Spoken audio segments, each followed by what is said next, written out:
तो वहीं इजराइल की सेना ने लेबनान में हमले शुरू कर दिए हैं। लगातार 3 रातों से इजराइल लेबनान में बम बरसा रहा है। इजराइल की तरफ से ड्रोन अटैक किए जा रहे हैं। नवंबर में हुए सीज फायर के बाद ये पहली बार है जब इजराइल ने इतने बड़े हमले किए हैं। इजराइल सरकार ने आरोप लगाया है कि हिजबुल्लाह की तरफ से सीज फायर की शर्तों का उल्लंघन किया जा रहा है। इसके बाद ये करना जरूरी था।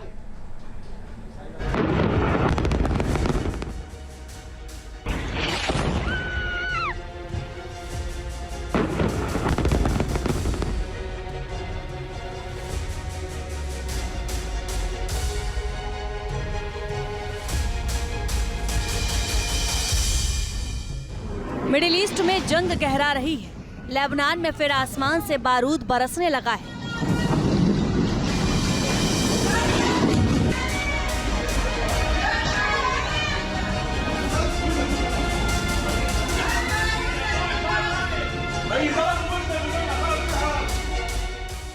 इजराइल के ड्रोन फिर लेबनान के आसमान में घूम रहे हैं, हिजबुल्लाह को टारगेट कर रहे हैं।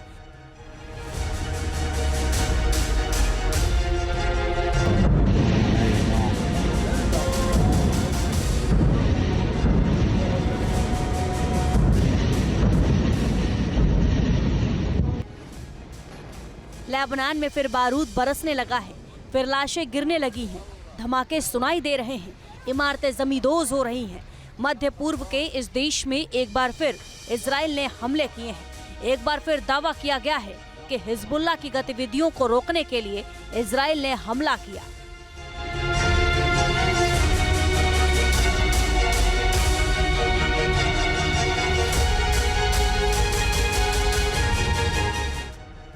रात के अंधेरे में जब लेबनान के लोग सो रहे थे, इजराइल की चेतावनी गूंजने लगी और चंद पलों बाद ही इमारतें ध्वस्त होती नजर आईं। इतना भीषण हमला हुआ कि कई इमारतें तबाह हो गई। कितने लोग अंदर थे, कितने लोग बाहर निकल सके, कोई जानकारी नहीं है। साउथ लेबनान में इजराइल ने एक के बाद एक कई भीषण हमले किए। कई इमारतों को टारगेट किया गया, इमारतें जमींदोज कर दी गयी और दावा है कि हिजबुल्लाह के हथियार डिपो को भी तबाह कर दिया।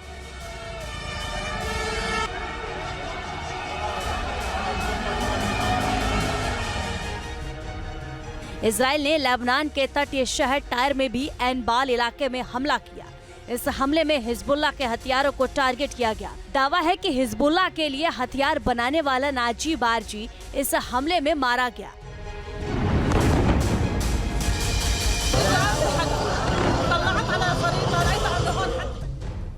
इजराइल का दावा है कि बारजी एक इंजीनियर था और हिजबुल्लाह के लिए मिसाइल बनाने वाला एक्सपर्ट था।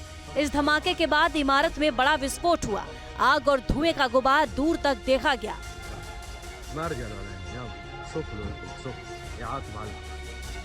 इजराइल ने तौल और सुजौत में भी हमले किए। लेबनानी मीडिया के मुताबिक तौलीन, सवन्ना और रिहान पहाड़ियों पर भी अटैक किया गया।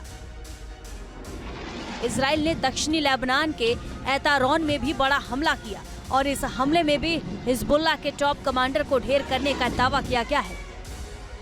जबकि याटर में भी इजराइल ने एयर स्ट्राइक की, जिसमें हिजबुल्लाह के राडवान फोर्स का कमांडर मारा गया।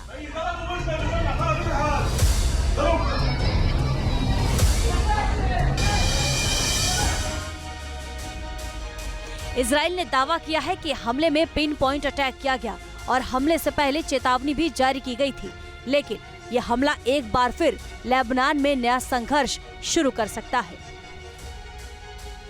हाल में ही इजराइल ने भयंकर हमला किया है वहाँ बीका वैली में एक स्कूल की बिल्डिंग के ऊपर। इजराइल ने इसकी चेतावनी दी थी और ये कहा है कि वहाँ पे हिजबुल्लाह के हाइड आउट है। वहाँ पे इलेक्शंस होने हैं और उस इलेक्शंस के अंदर हिजबुल्लाह के सपोर्टर्स की मेजॉरिटी दिखाई दे रही है। लिहाजा इजराइल ने हिजबुल्लाह को वहाँ की पॉलिटिकल ताकत से भी बाहर रखने के लिए और उसकी जो मिलिट्री ताकत उसने पिछले कुछ दिनों में रीगेन और रीग्रुप कर ली है, उसे खत्म करने के लिए ये हमला किया है।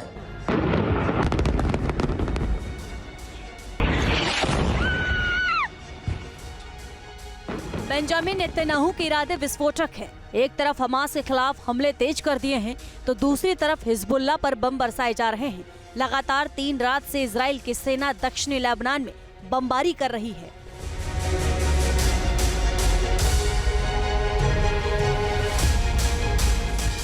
नवंबर 2024 में हिजबुल्लाह और इजराइल के बीच सीज फायर हुआ था। इस सीज फायर के तहत हिजबुल्लाह को दक्षिणी लेबनान से हटना था। हिजबुल्लाह को दक्षिणी लेबनान से हथियार हटाने थे और इजराइल विरोधी गतिविधियां बंद करनी थी। इजराइल के हमलों के बाद लेबनान के प्रधानमंत्री नवाफ सलाम ने इसकी निंदा की है और इजराइल से सीज फायर मानने की अपील की है, जबकि इजराइल ने आरोप लगाया है कि हिजबुल्लाह सीज फायर समझौते का लगातार उल्लंघन कर रहा है, इसलिए उसे सबक सिखाना जरूरी है। Team news nation.